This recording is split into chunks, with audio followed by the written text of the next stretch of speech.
Assalamualaikum warahmatullahi wabarakatuh. Kami dari kelompok 5 akan menjelaskan tentang Makkiyah dan Madaniyah. Berikut nama anggota kelompok kami. 1. Devi Koirunisa, absen 3. 2. Fadila Eka Prasasti, absen 4. 3. Agnes Milinia Putri Arwanda, absen 15. Dan 4. Retno Wulandari, absen 20. Makkiyah dan Madaniyah. Pengertian Makkiyah dan Madaniyah. Menurut Jalaluddin Al-Suyuti, beliau menyebutkan 3 teori tentang definisi Makkiyah dan Madaniyah. Pertama, Makkiyah adalah surat atau ayat yang turun sebelum hijrah, dan Madaniyah adalah surat atau ayat yang turun setelah hijrah, baik turunnya ketika berada di kota Madinah atau berada di kota Mekah, ketika waktu Fatu Makkah, atau ketika tahun haji Wadok, atau ketika perjalanan menuju kota Madinah.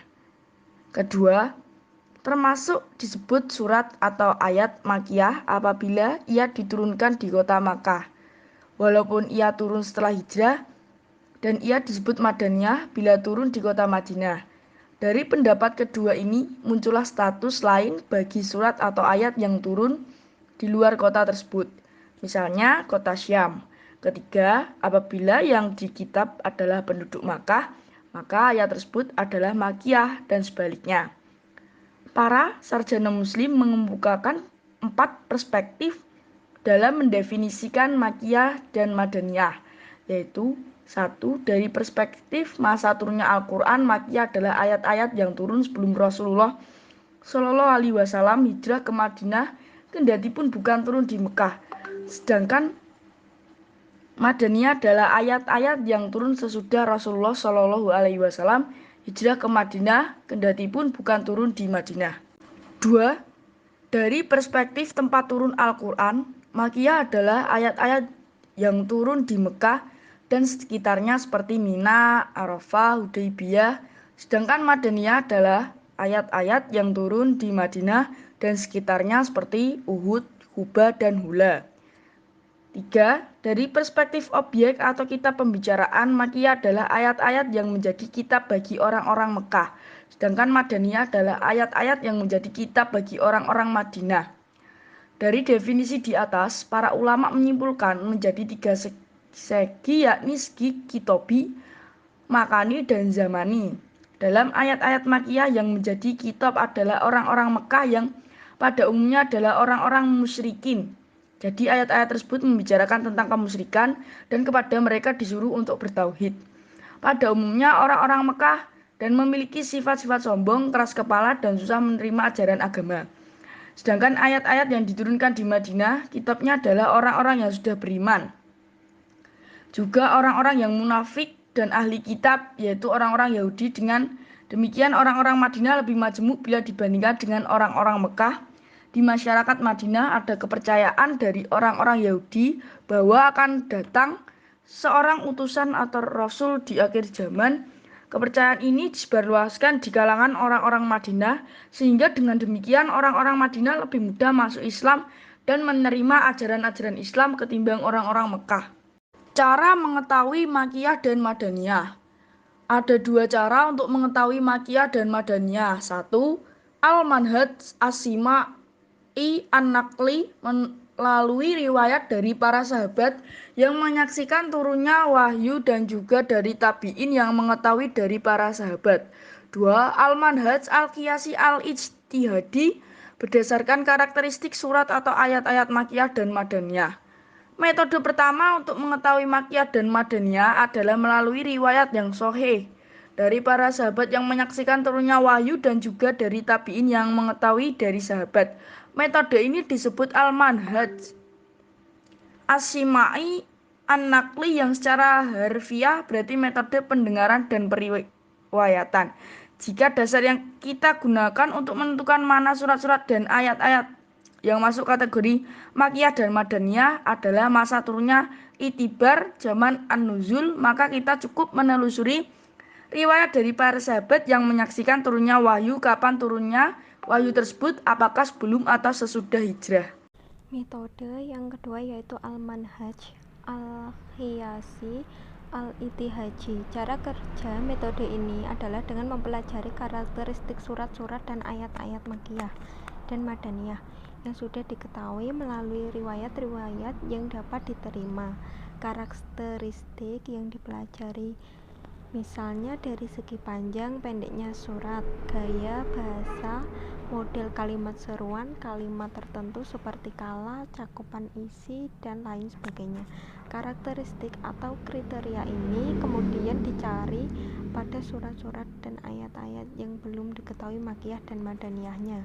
Surat-surat yang sesuai dengan kategori Makkiyah dimasukkan dalam kategori Makkiyah. Begitu juga surat-surat yang sesuai dengan kategori Madaniyah dimasukkan dalam surat Madaniyah. Penilaian ayat-ayatnya. Jika ada 1-2 ayat dalam satu surat Madaniyah yang bersifat Makkiyah, maka surat tersebut tetap dikategorikan Madaniyah. Surat ini disebut Madaniyah tetapi di dalamnya pada ayat Makkiyah. Begitu juga sebaliknya. Ciri-ciri Makkiyah dan Madaniyah. Surat Makkiyah memiliki ciri-ciri antara lain: 1. Surat yang terdapat di dalam ayat sajadah. 2. Surat yang di dalamnya terdapat lafal kala sekali-kali atau tidak, demikian itu hanya terdapat pada bagian pertengahan sampai akhir Al-Quran.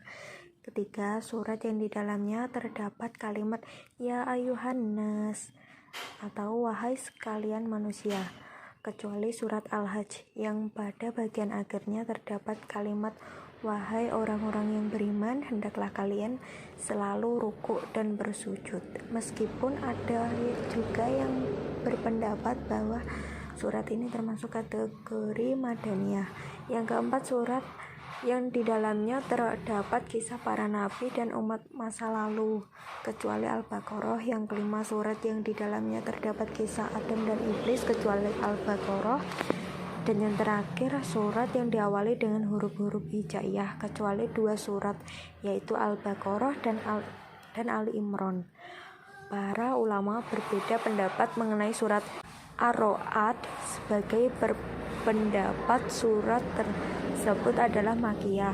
Sedangkan ciri-ciri yang dimiliki surat Madaniyah antara lain: 1. Surat yang di dalamnya terdapat izin berperang atau menyebut soal peperangan dan menjelaskan hukum-hukumnya. 2. Surat yang di dalamnya terdapat rincian hukum had, faraid, atau pembagian harta pusaka, hukum sipil, hukum sosial, dan hukum antar negara. 3. Surat yang di dalamnya terdapat uraian tentang kaum munafik, kecuali surat Al-Ankabut yang Makkiyah selain 11 surat pada pendahuluannya adalah Madaniyah. 4. Bantahan terhadap ahli kitab dan suruhan agar mereka mau meninggalkan sikap berlebihan dalam mempertahankan agamanya.